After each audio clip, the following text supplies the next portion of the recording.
A ver, pensadlo. 300 años. Durante 3 siglos, la dinastía Romanov gobernó Rusia con un poder que era, bueno, prácticamente absoluto. Un imperio de una opulencia y una grandeza difíciles de imaginar. Y sin embargo, en poco más de una década, todo se vino abajo. Hoy vamos a ver cómo una cadena de sucesos que empieza en algo diminuto, microscópico, en la propia sangre de la familia, acaba provocando una de las caídas más espectaculares de la historia. Es que la pregunta es para pararse a pensar, ¿eh? ¿Cómo es posible que algo tan pequeño como un gen defectuoso, una mutación minúscula, se convierta en una pieza clave para destruir a la todopoderosa dinastía Romanov? Pues es una historia increíble que mezcla ciencia, política y sobre todo una enorme tragedia personal.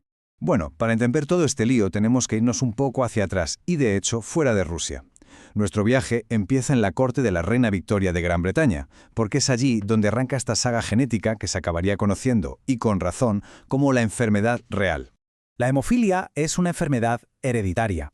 Para que nos hagamos una idea, si una persona la padece, cualquier herida pequeña o un simple golpe que para nosotros no sería nada, para ellos puede provocar una hemorragia brutal, interna o externa, que no para. La sangre, digamos, se olvida de cómo coagular, de cómo cicatrizar. Y la propagación de esta enfermedad es un caso de estudio.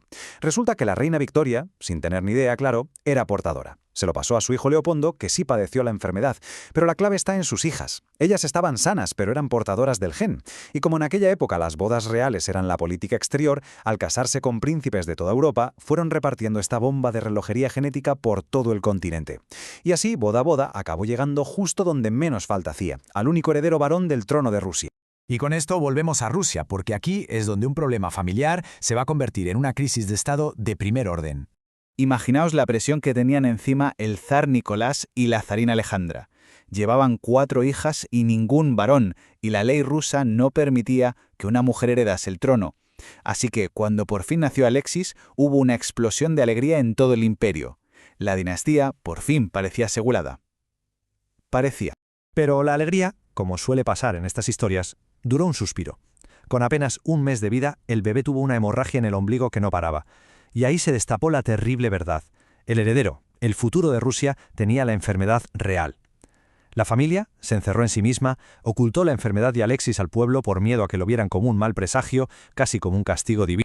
Esta frase, que es de la película histórica Nicolás y Alejandra, lo resume absolutamente todo. La desesperación era total. Los mejores médicos del imperio no podían hacer nada. No había cura, no había tratamiento.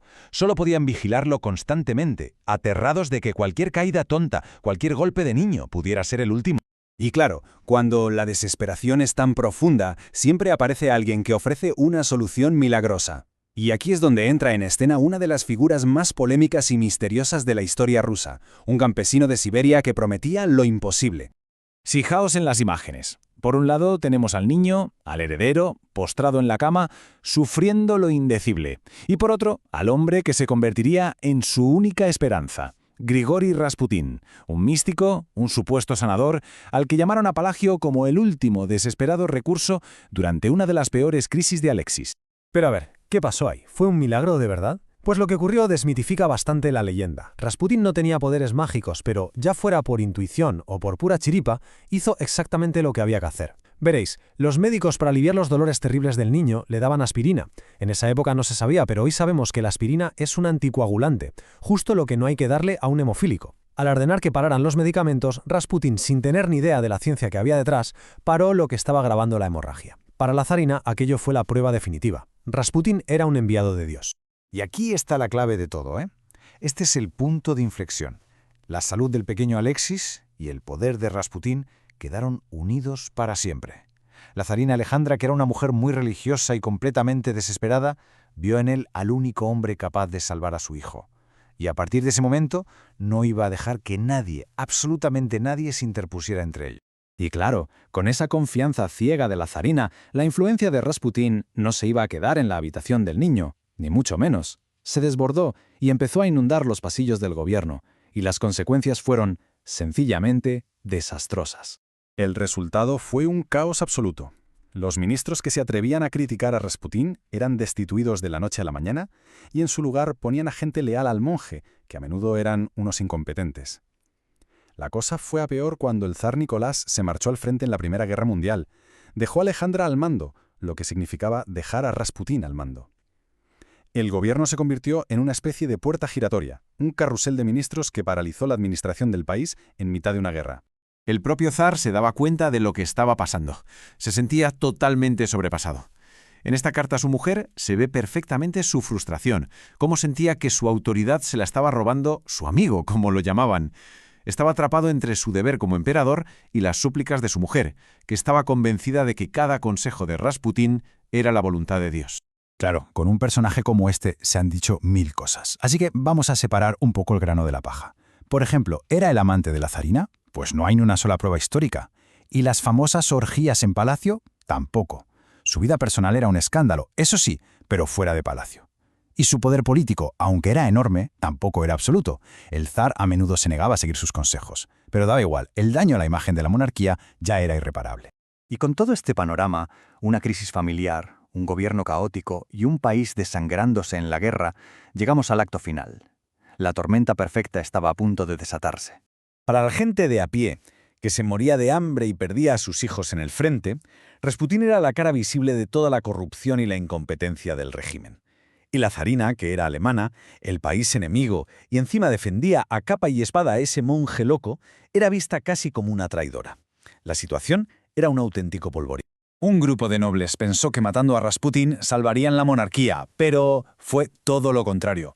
Fue como quitar el último tornillo que sujetaba todo. Sin su amigo, la zarina se hundió. Unos meses después, la revolución estalló y barrió al zar del poder.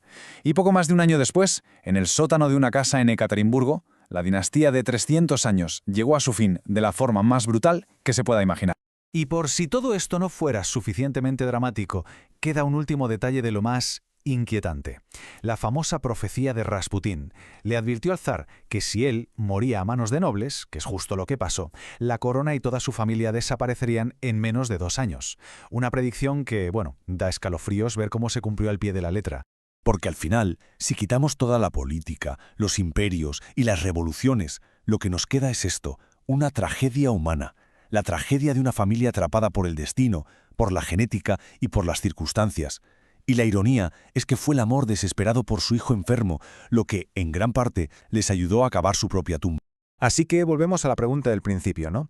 ¿Qué fue lo que hundió de verdad a los Románov? ¿Fue la marcha imparable de la historia? ¿La nefasta gestión política? ¿O quizá todo empezó mucho antes, con una pequeña imperfección en el ADN que pasó de una abuela a su nieta y que al final acabó por desangrar a todo un imperio? Pues la respuesta seguramente es una mezcla compleja y trágica de todo ello.